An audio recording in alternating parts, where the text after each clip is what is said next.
সরকারের কাম হলো নামাজ কায়েম করা, কিন্তু এই এতদিন 54 বছরে কমপক্ষে 17টা প্রধানমন্ত্রীর কাছে কেউ কি হিন্দু আছিল? কে মানা করছে নামাজ কায়েম করিসনি? তুই নামাজ কায়েম করলু না কে? এটা ইমানদারক দায়িত্ব দিচ্ছে কে? তো ওরাই সরকারি হুকুম মানে না, সাধারণ মানুষ হুকুম মানবি। এই কথা যখন আমরা কই তখন কয় তোরা রাজাকার জঙ্গি। আর ধনী মানুষ ওরকম তালবাজি দেয়, এরকম ধর তোরা। কুল্লু গরিব মানুষ ধরে ধরে জেলত তুলিছে, আর ধনী করে গাও হাতই দেয়নি। ধনী মানুষ তো সরকার বদলিলি উনি আবার ওর করে হয়ে যায়। কি ক্যাপাসিটি ওর করে! যাই সরকার হয় ওর 5 মিনিট লাগে না ঘুরতে।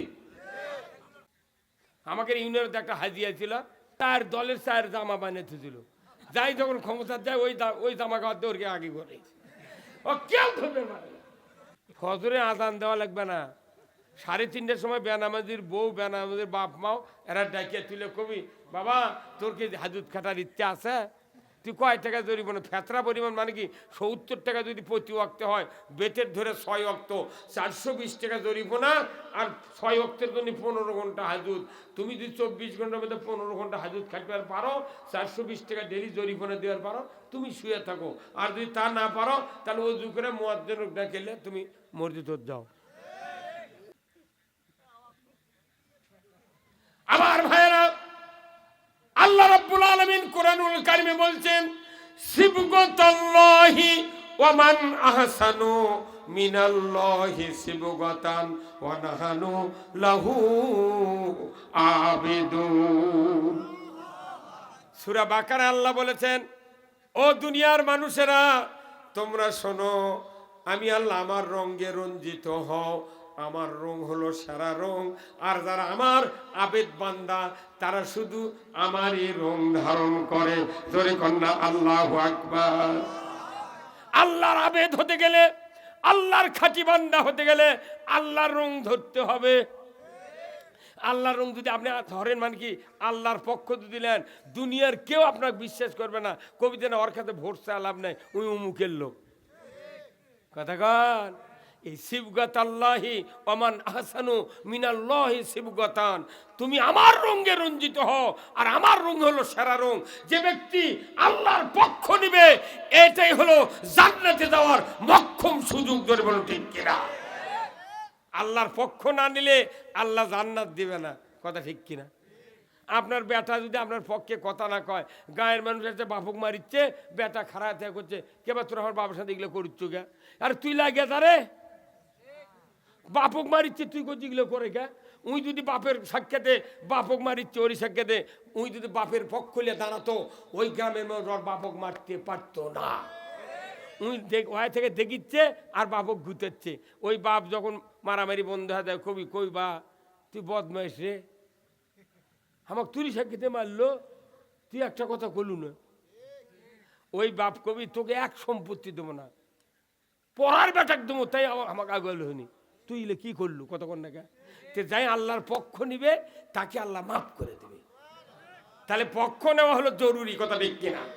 আমার ভাইয়েরা, কোরআনুল কারিমে আল্লাহ বলছেন, শাহরু রমজান আল্লাযী উনজিলা ফীহিল কুরআন হুদাল লিন্নাস ওয়া বায়্যিনাতিম মিনাল হুদা ওয়াল ফুরকান।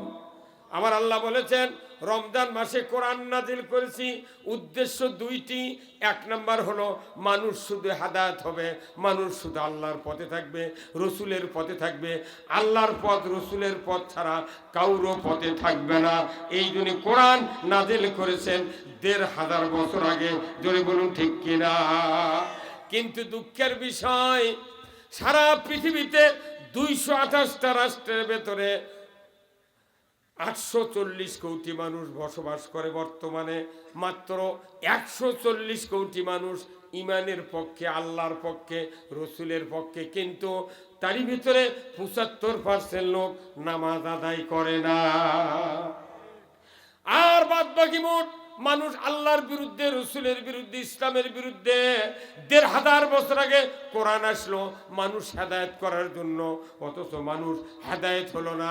মাত্র 140 কোটি মানুষের ভেতরে মাত্র 75% লোক বেনামাজি, আর বাদ বাকি কিচ্ছু নাই।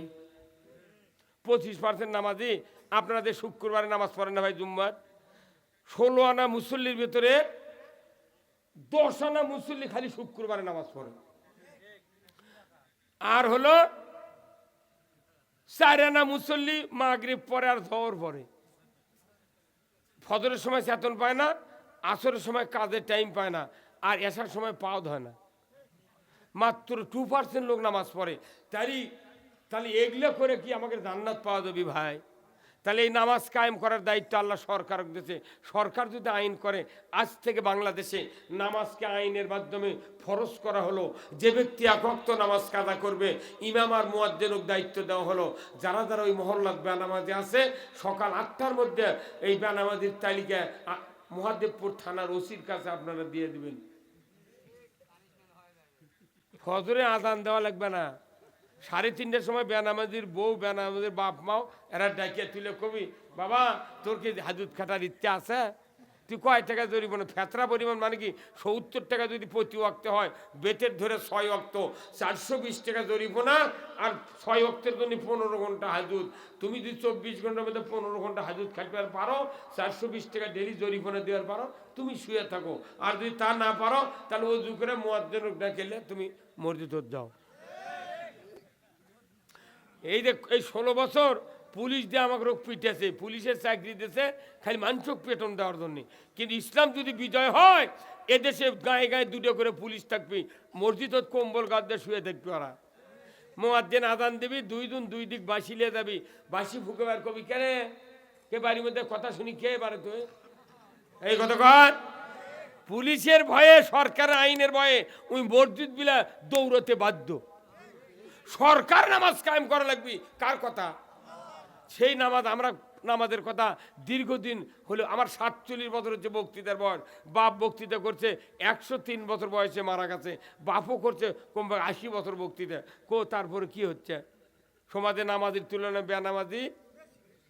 যে মুয়াজ্জিন মসজিদে আজান দেয়, ওনার আজান শুনে গায়ের 6 আনা মানুষ জুম্মাত আসে, অথচ ওনার একটা বেটা জুম্মাত যায় না। তাহলে কি লাভ হলো? কি লাভ হলো?